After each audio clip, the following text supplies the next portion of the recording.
Ya, perkenalkan, nama saya Sinubuta Yohanes Adolfus Morris. Saya akan menjelaskan jurnal yang berjudul Pengembangan Model Sistem Dinamik Kinerja Pabrik Gula. Jurnal ini ditulis oleh Rohmatul Marimin dari Departemen Teknologi Industri Pertanian Sekolah Pasca Sarjana IPB Bogor. Jadi pendekatan sistem dinamis memberikan kerangka kerja analitis dalam rangka memahami keterkaitan kebijakan manajerial pabrik gula. Penelitian dilaksanakan di pabrik gula Subang, Jawa Barat. Implementasi model dinamik menggunakan perangkat lunak Fensim PLE. Model dinamik kinerja pabrik gula terdiri dari keterkaitan bagian proses produksi, keuangan, dan sumber daya manusia. Jadi apa latar belakang dari penulisan jurnal ini? Yang pertama, pemerintah mendukung peningkatan produktivitas rendemen gula dengan kenaikan 2,96% per tahun. Menurut Susila tahun 2005, kebutuhan gula sebagai sumber kalori yang relatif murah banyak dibutuhkan untuk konsumsi langsung. Yang kedua, kompleksitas awal sistem pengukuran kinerja pabrik gula terhadap peningkatan rendemen gula, yaitu pada aktivitas TMA atau tebang muat angkut. Penanganan aktivitas TMA ini dapat berpengaruh pada nilai efisiensi rendemen mencapai 9-10% dari kandungan gula dalam tebu jika aktivitas TMA ini dikoordinasikan secara baik antar bagiannya. Nah, 9-10% ini dari kandungan gula dalam tebu yang berkisar 12-14% sesuai dengan ketersediaan sumber daya dan teknologi yang dimiliki saat ini. Nah, apa saja rumusan masalah yang berdasarkan latar belakang tersebut? Yang pertama, apa saja parameter yang mempengaruhi model pengembangan sistem terhadap kinerja pabrik gula ini? Yang kedua, bagaimana skenario terbaik model pengembangan sistem terhadap kinerja pabrik gula? Nah, awal dari sistem yang ada itu atau sistem aktual yaitu dari manajemen perusahaan ini, dia desain sistem pengukuran kinerja pabrik gula ini diterapkan saat memiliki 4 bidang fungsional yang terdiri dari manajemen perusahaan, manajemen pabrik, dan lantai produksi, dan bina sarana tani atau BST atau riset pengembangan. Nah, setiap tingkat fungsional ini dihubungkan dengan alur garis yang mencerminkan aliran informasi pengukuran kinerja. Tingkat manajemen perusahaan mengevaluasi seberapa besar kontribusi pabrik gula terhadap keuntungan yang diberikan dalam rangka memuaskan pemangku kepentingan, yaitu pemerintah, petani, dan masyarakat. Lalu deskripsi modal dasar. Nah, dari deskripsi sistem aktual ini ada 4 struktur sistem pengukuran pabrik gula. Yang pertama, pengolahan sistem, yaitu pengolahan sistem bagian fabrikasi instalasi. Yang kedua, subsistem tanaman, bagian tanaman, itu mungkin teknisnya. Yang ketiga, subsistem keuangan, bagian keuangan dan akuntansi. Subsistem SDM, bagian SDM dan umum, ini seperti pelatihan pekerjaan dan lain-lain. Nah, model yang dibuat itu mencakup dari submodel proses produksi, submodel SDM, dan submodel keuangan. Nanti dengan menggunakan aplikasi Fensim tadi dapat dilihat analisisnya dari 3 skenario yang ada. dari tahun 2002 sampai 2011. Skenario terbaik menggunakan pengungkit tertinggi sehingga produktivitas kebun dan luas lahan panen. Pengembangan model dinamik pada penelitian ini menggunakan pendekatan sistem dinamik. Pengembangan model dengan bantuan sistem simulasi komputer yaitu Vensim PLE untuk menganalisis perilaku dinamik kinerja pabrik gula guna mendapatkan gambaran beberapa pilihan skenario kebijakan terbaik dan terburuk kinerja efisiensi pabrik gula yaitu rendemen. Nah, masuk ke pemodelan sistemnya. Asumsi model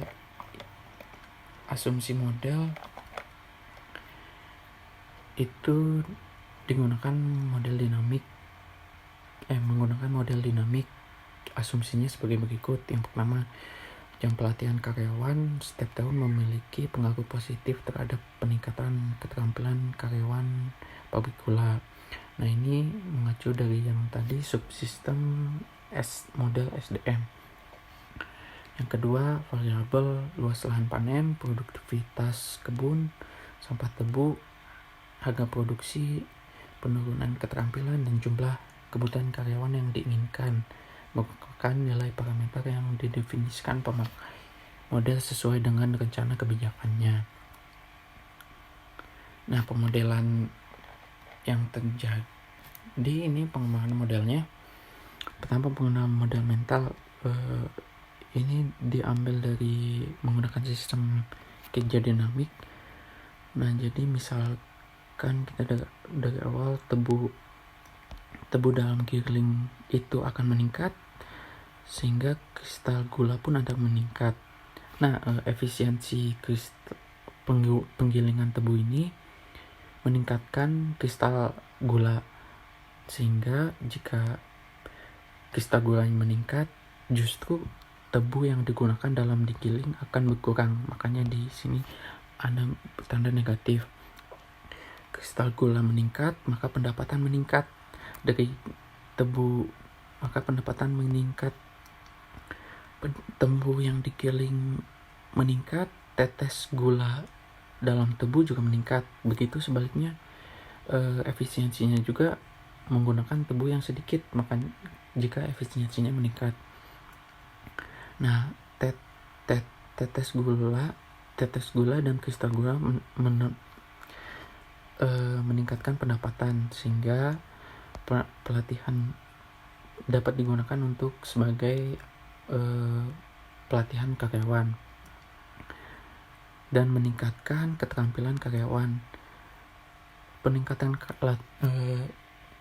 keterampilan karyawan juga akan meningkatkan lahan panen dan fraksi rendemen gula pun akan meningkat.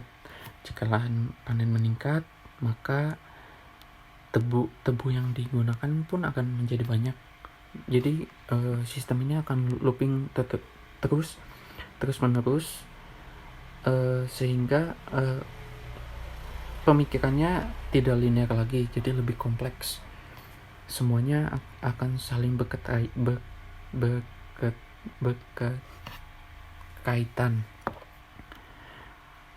Nah, peta model mental ini untuk mengidentifikasi proses umpan balik yang bertanggung jawab bagi pertumbuhan kinerja. Jadi seperti yang tadi, pelatihan pun meningkat karena adanya dana di manajemen dananya meningkat itu karena kristal gulanya meningkat atau tetes gulanya meningkat. Ini juga berpengaruh dari yang pertama, dari awalnya produktivitas kebun dan juga efisiensi pengolahan tebu. Begitu.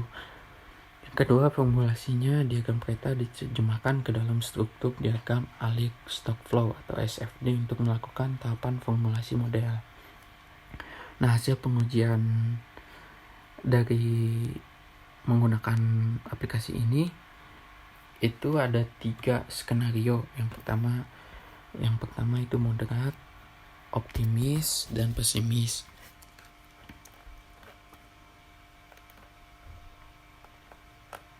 Nah, analisis simulasinya melakukan perubahan beberapa nilai parameter kebijakan manajemen pabrik gula. Ketiga skenario tersebut, yang pertama moderat mengacu pada capaian kinerja tahun 2006, yaitu produktivitas kebun sebesar 70 ton per hektar dengan lahan tanam 5.100 hektar. Itu terdiri dari 4.200 HGU atau hak guna usaha, dan 900 lainnya lahan kerjasama tebu rakyat. Nah, sampah tebu yang dihasilkan ini 6%. Jadi dilihat dari efisiensinya juga menghasilkan sampahnya 6%. Skenario optimis yaitu peningkatan luas lahan 100 hektar per tahun dengan produktivitas kebun meningkat sebesar 5 ton per tahun, dan sampah tebunya 3%. Jadi efisiensinya lebih meningkat. Dan investasi pada SDM berpengaruh juga dari penghasilan, yaitu 10% per tahun dari dana yang tersedia. Dan pesimis, jumlah lahannya tetap, produktivitasnya juga tetap, tetapi sampah tebunya itu meningkat, jadi efisiensinya menurun. Dan investasi SDM-nya pun stabil, yaitu 5% per tahun. Nah, ini dari hasil analisanya. Hablok optimisnya itu meningkat, terlihat dari yang garis hijau, lalu moderat dan pesimis. Nah, jika dilihat dari ini optimis, itu rendemen dan investasi SDM-nya. Nah, yang biru ini peningkatan rendemen gula, atau bisa juga disebut dengan efisiensi penggilingan tebu tersebut. Dan investasi SDM pun akan meningkat karena pendapatannya juga yang meningkat. Analisis pada skenario optimis diperoleh rumusan kebijakan yang menekankan pada yang pertama,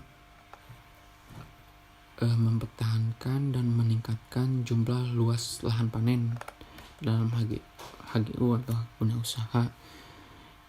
Ini yang minimal, yang awal kan 4.200 hektar dan meningkat 100 hektar per tahun berdasarkan data pabrik gula tahun 2007. Kinerja rendemen lahan tanam HGU sebesar 8,15% lebih baik dibandingkan dengan lahan kerjasama sebesar 8,02% dan lahan tebu rakyat sebesar 7,34%. Yang kedua, peningkatan produktivitas kebun dilakukan melalui usaha. Yang pertama, proses budidaya dengan memperhatikan beberapa faktor berpengaruh seperti air, varietas, masa tanam, kesuburan tanah, pengendalian hama dan penyakit tanaman, dan pemupukan. Mungkin ini lebih ke teknis dari perkebunan tersebut. Yang kedua, itu proses tebang tebu, harus memperhatikan jumlah tebu yang tidak ikut ditebang seperti bagian cako dan tunggak, minimal 20 kuintal per hektar. Bagian cako dan tunggak paling banyak tidak diikuti tebang dengan kandungan nilai gula sekitar 2%. Dan yang terakhir, proses TMA atau tebang muat angkut yang optimal dengan memperhatikan hasil panen tebu dalam kondisi masak segar bersih. Nah, kesimpulannya, perancangan model dinamik kinerja pabrik gula Subang berhasil mendeskripsikan perilaku dinamik kinerja pabrik gula pada tahun mendatang sesuai dengan skenario perencanaan strategis manajemen penggunaan pabrik gula. Dinamika kinerja produksi Hablok dan rendemen pada skenario optimis, pesimis, dan dasar dipengaruhi signifikan oleh pengaturan parameter kebijakan luas tanam, produktivitas, proses TMA, dan investasi sumber daya manusia. dinamika kinerja rendemen pada skenario optimis sampai dengan akhir tahun 2011 meningkat secara signifikan sesuai dengan kemampuan sumber daya dan teknologi yang dimiliki pabrik gula saat ini. Dengan syarat nilai investasi SDM juga ditingkatkan dalam rangka meningkatkan keterampilan karyawan. Implikasi hasil kajian kasus ini terhadap kebijakan peningkatan rendemen industri gula secara umum yaitu mengoptimalkan pemanfaatan luas lahan tanam berbentuk HGO dari luas HGO yang dimiliki dan peningkatan mutu penanaman serta koordinasi proses TMA yang terencana. Jadi dari hasil kerangka model pengembangan ini dapat dilihat ketiga skenario yang diperumpamakan optimis, pesimis, dan dasar. Pesimis mengacu pada seperti gagal panen dan lain-lain itu dan sedangkan moderat itu standar, dan optimis itu meningkatkan efisiensi tebang tebu dan juga penggunaan luas lahan serta investasi SDM yang terus meningkat. Sehingga dari sistem model ini dapat dilihat umpan baliknya. Jadi semuanya itu berketerkaitan, tidak hanya dalam satu aspek. Begitu mungkin. Terima kasih. Mungkin ini penjelasan dari jurnal karya Rahmatullah dalam pengembangan model sistem dinamik kinerja pabrik gula. Terima kasih, sekian.